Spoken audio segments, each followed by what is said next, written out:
welcome back to Sewing Back. We're in the kitchen and we're going to do a recipe that's new to me. I've made some different variations of this type of recipe, but I have never made this recipe. It sounded really good, and the ones I've always done are like just a Mexican corn chowder.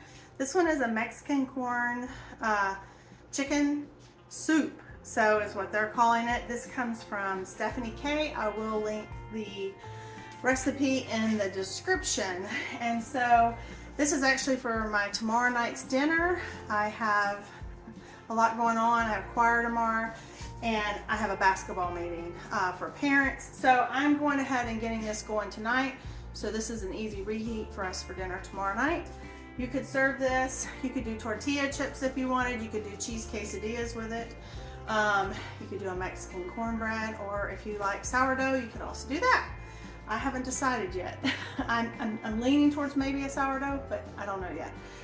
But that's not what this is about. We're gonna do this recipe. So let's get into this recipe. I'm gonna set you up so you can see what I'm doing. I've got everything. I've pre-measured everything. My dog's very interested in all my pre-measurements. So what we're gonna do is we're gonna go ahead and turn on our stove to medium high. I have a tablespoon of butter inside my pan, and I will bring you over so you can see. Okay guys, I've got the butter in here, and I need to add to the butter. I'm actually going to use some infused garlic olive oil I got from Trader Joe's. Stopped by, hadn't been in a couple years. It was insane in my area, like crazy wall-to-wall people.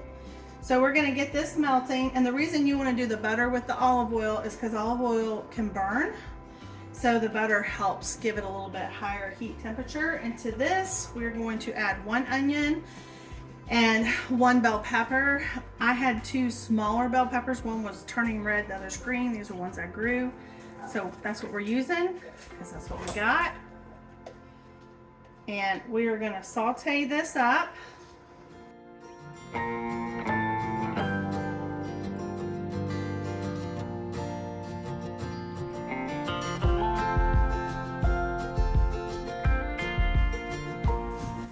Okay guys, these are getting nice and translucent.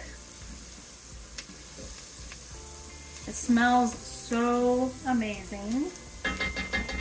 All right, so now we're gonna add in our garlic. And I actually am using more than what it calls for, because you should. Unless you're not a garlic lover, but I just think it adds too much flavor not to. So we're gonna saute these for just a couple minutes, or not even a couple minutes, maybe a minute. When you can start to smell. That's usually enough, because you don't want to burn it. Like I'm smelling that. That smells really yummy. All right. So the next thing I'm going to put in here, I'm going to go ahead and put my spices. So you're going to need actually let me put my salt first. We're going to need 1 teaspoon of salt.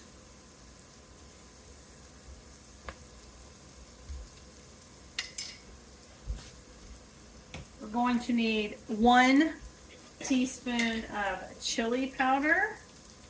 And I'm pretty sure this one is a medium chili powder. I get this from Azure Standard. I think I got the medium. And then you're going to need half of a teaspoon of cumin.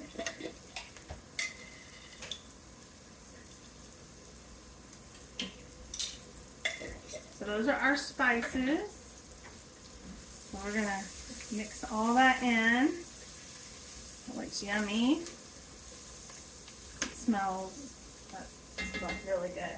Alright, so our next things that we're going to put in, I'm going to go ahead and put in my chicken broth. I'm just using this is some from Aldi's I've had on the shelf. And so I'm going to go ahead and put in, I believe it called for 2.5 cups. I'm probably going to put a little bit more because I'm adding the beans. So I'll just start with that. This is cut up from a rotisserie chicken leftover that I got. So we already had this for dinner, and this was leftovers. So this was kind of I had this, I had peppers, I had leftover corn. This was kind of the inspiration because I don't want to waste it. So I just chopped it up. Now the tomatoes and the peppers and stuff came out of and the garlic came from my garden. So I had those on hand, but hopefully those wouldn't be a big deal. So this has got my corn and my tomatoes. So we're gonna put that in.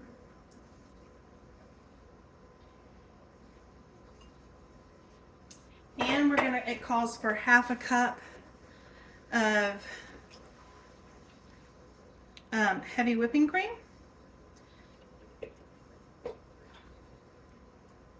Or it may be half and half. I'm using heavy whipping cream because that's what I have. It may have been half and half, and if so, adding a little more chicken stock isn't going to hurt anything. So I haven't put in my canned black beans. I get these at Costco. So I'm going to add those to this.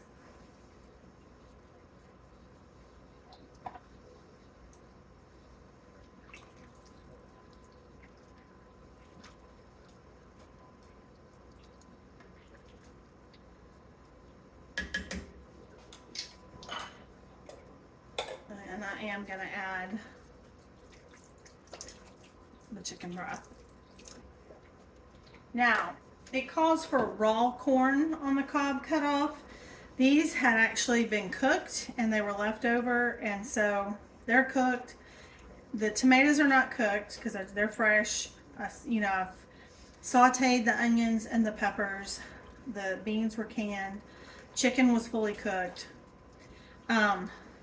So this is super easy. So at this point, I actually can give this a taste and see, do I need to add any more seasoning or anything like that?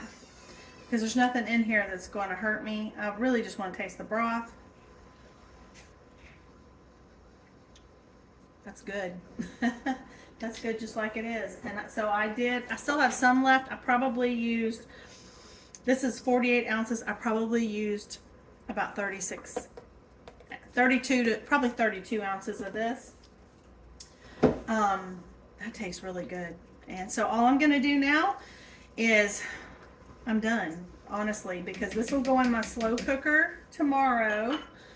I'll put it in my slow cooker, turn it on low, turn it on in the afternoon, go to my basketball thing, come back, and I can eat before I go to choir. My family can eat as they come home. Oh, the last thing, when you serve it up, you can serve it with fresh cilantro if you like, and of course some cheese if you want. I have some fresh cilantro. I'm gonna go ahead. I've been washing it, and so I've already done that several times. So I'm just gonna kind of wring it out, and I'm gonna put cilantro in my soup. Now, if you're one of those people who think cilantro tastes like cleaner, there's some people who they don't like it, then just don't add it. You could also do like some parsley, and if you wanted to do that. Yeah, so I'm just gonna put that in there. Hang on, we'll give it a good stir.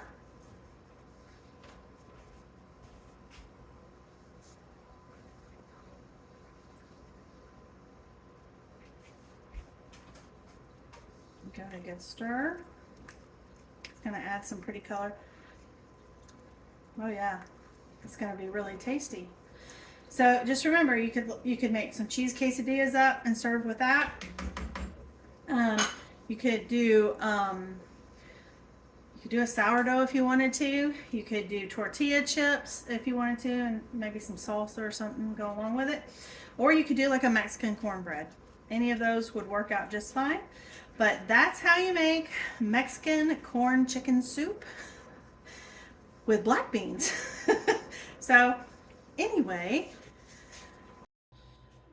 so guys, you saw how quick that came together. I did pre-chop that. I probably spent about 15 minutes chopping all that stuff up. So keep that in mind. If you have leftover chicken, or if you're cooking like chicken breast one night, cook a couple extra, chop those up, and that would be, you could totally do that if you go to Costco and get a rotisserie chicken and you have, half a chicken left, chop that up. There you go. It's pretty easy, should be pretty inexpensive to make. It's very tasty. You don't have to add the black beans if that's not your thing. And the other thing is when you go to top it, would be really delicious if you did some slices of fresh avocado. You could do, you could put some sour cream, anything like that. It's going to be so good with it. So that was dinner. That was a quick, easy weeknight dinner. And I wanted to put that together for you guys. I hope that you'll give it a try. If you do, let me know. If you have a favorite corn chowder soup recipe, let me know about it. Tell me about it in the comments. I'm always looking for new recipes to try, but right now, I'm digging this one. I'm glad that I know my dinner's done tomorrow night. I'm fixing to heat up some turkey tacos for tonight. I guess we're having a Mexican themed week, and that's okay. Because we'll have dinner. We'll have a good, healthy, homemade dinner, and I'm thankful for that. And I'm also thankful for being a good steward with leftovers. This is all leftovers outside of the fresh stuff I got out of my garden. So, and you can get those things really easily available right now, even if you don't have a garden, because they're in season, and so they're usually really good deals. Like I actually got 2 avocados from Whole Foods for $1. So, so yeah. Not Whole Foods, Trader Joe's for $1. That's where I went. And so there's a lot of these things that you can get really inexpensive and make a really great dinner, especially as we're into fall. It's getting cooler. So, and this will fill you up. So anyway, if you found value in this, we would love it if you give us a thumbs up. If you would do all the things, follow us, subscribe to us, share our videos if you know someone who might be interested in this recipe. We thank you so much for being here. I appreciate it, and I will see you on the next one. Bye!